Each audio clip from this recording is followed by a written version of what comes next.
exactly have one. Is it filming? Yeah. Alright. Hello, Mum! That's going out. Aww. Okay. I've been yearning to do this for a long time, and I finally got down to doing it. This is my very first live match that I am commentating on. This is a match that I'm playing against one of my in preparation for the store championships, which I eventually won. I'm playing against one of my good friends. He's pretty good. Unfortunately, he played the same store championship and got hosed by variants. Anyway, so I'm practicing my prepaid kit deck against his Astrobiotics. Alright, so he starts off with a Sweet Squeak and double install. At this point, I still don't know he's playing Astrobiotics. I cannot assume that he's playing Astrobiotics. Against Nerf Hub, I mean, I guess you have to assume, but you have to be aware that those cards face down could be snares. So I first dirty laundry his R&D. Hopefully I'll get an inkling of what kind of deck he's running. And I saw nothing. And I was deciding whether I should run his remotes or not at this point. And as you saw, I'm running his Sansan on third click. You should never run fourth click. Since he has 9 credits, if you hit a snare, he can scorch you the next turn. So I'm not running for my last click, instead I install the Astrolate, and oh man, he pulls a fast one on me. I was very, very tempted at this point to just call it game, but well, whatever.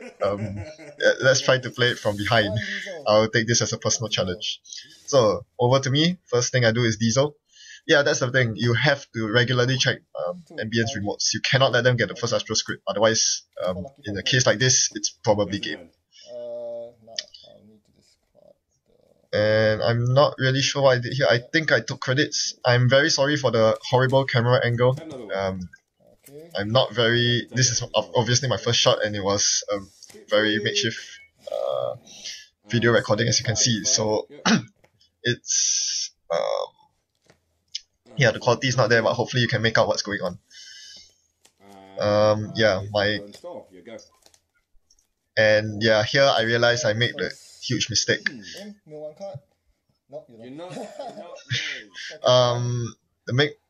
The huge mistake here is, oh, I scored an Astro. Is that you notice that he iced up HQ instead of R&D. This tells you that he is agenda flooded in hand. I did not run his hand a single time in the first 2 turns, even though he didn't ice it up. He actually mulliganed. This was his mulligan hand. So what actually happened was that he was flooded with agendas and assets early on, along with the Sansan City Grid. You saw his opening hand. There was no ice. There were only agendas.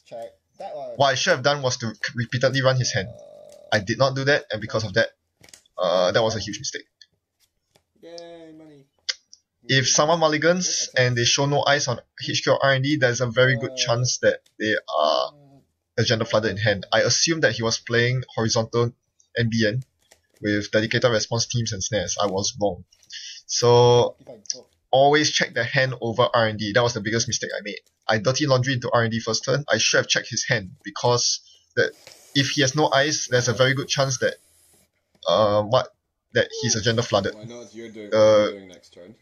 Agenda rate in his hand goes up. So yeah, that was the biggest mistake I made this game, and it basically cost me the game. So as you see, in the meantime, he scores a Bill, not off the Astro script, but off a second Sansan. So at this point, I'm pretty screwed. Thankfully, the imp that I have with me will be able to trash the Sansan for free. But I see the biotic label, and I decide I have to go for that instead. So this means I need to actually spend my credits to trash the imp, bringing me down to what seems to be 1 credit. I do install a prepaid voice pad, but at this point it's more or less game over. At least I found his second Astro script, so his third one, if it's at the bottom of the deck, would at least delay him for a while. But this is not much consolation. If he finds a breaking news, he'll go out to match point and he can fast advance a build to win the game. So I need to act quickly. That is why I'm running his hand like no, and his R&D like no tomorrow. I need to lock his R&D, even if it means feeding him credits, because at this point credits don't matter to him. He's not seeing his ice, which means that no amount of credits can safeguard his servers. What I need to do now is to lock R&D down. unfortunately, I don't seem to be drawing to my maker's eyes, or indexings for that matter, so I'm not able to actually completely lock his R&D. He will get his near Earth hub draw off, and that could find him agendas. Alright, I finally decided to run his hand, and ouch, Architect. Can't do anything about that, so I think the Mimic was in my hand at this point, so I let him fire it off. And yeah, he began installing a new server, drawing a new card. And what will he install from his hand? I think the right move here for him would be to install the Sand from his heap. I think that's exactly what he does. Oh, no. I don't think that was the Sand. Sorry, I couldn't really make out why he installed that. Yeah, and if you can see on my side of the board, I have nothing. I basically spent all my early resources locking his R&D instead of building my rig, which I should be doing. So at this point, all I have is an SMC, a clone chip, and a used up imp, which is really bad for me. Oop, okay.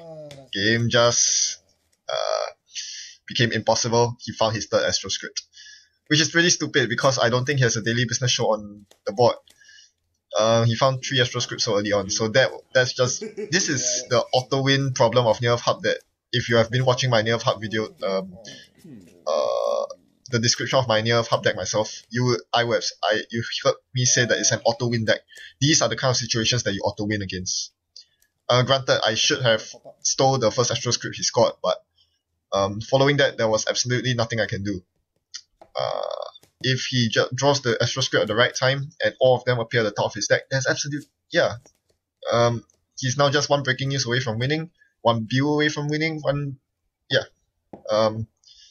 At this point, it's pretty futile to carry on. All I need, yeah. So at this point, I sack the SMC, or not. I have really too few credits to do anything. Oh, I think I wanted to run his hand, so I finally installed my Mimic. Yeah, you can't really tell how many credits I have. Sorry about that. My ID is half obscured, and yes, he did have the winning Bew in hand, so he won the game. In this game, it's very important to command the tempo of the game. What I'm supposed to do as the runner is to be 1 step ahead of the clock and make it such that my R&D pressure forces them to place more eyes on R&D. The exact converse happened. His early Astro script forced me to run R&D so much that I didn't have the resources to get through his servers reliably, to destroy his asset economy, to stop his Astro train. And that's a huge part of losing against Astrobiotics. The entire game I was playing in response to what he was doing, and that is a sure sign that you are going to lose. Unless you get incredibly lucky, which I did not. Not that I should expect to, of course. Another important thing I was doing this game was to test the effectiveness of Imp. I had just slotted it into my deck in place of the second legwork, and this game it trashed a pet campaign worth 4 credits and a Biotic Labor. So I would say that using the Imp was certainly the right choice, because I fed him a lot of credits to his pop-up windows. If I did not trash that Biotic Labor, he would have been able to fast advance an agenda much more easily. With an Imp out, I was able to save some credits on trashing his asset economy, which slowed him down a bit.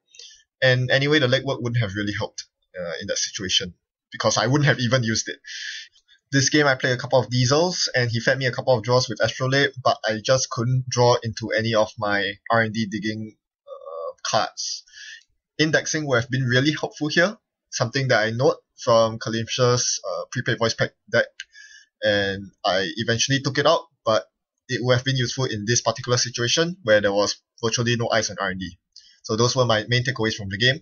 Thanks for watching, and I hope you enjoyed this live video footage of Netrunner games. Goodbye!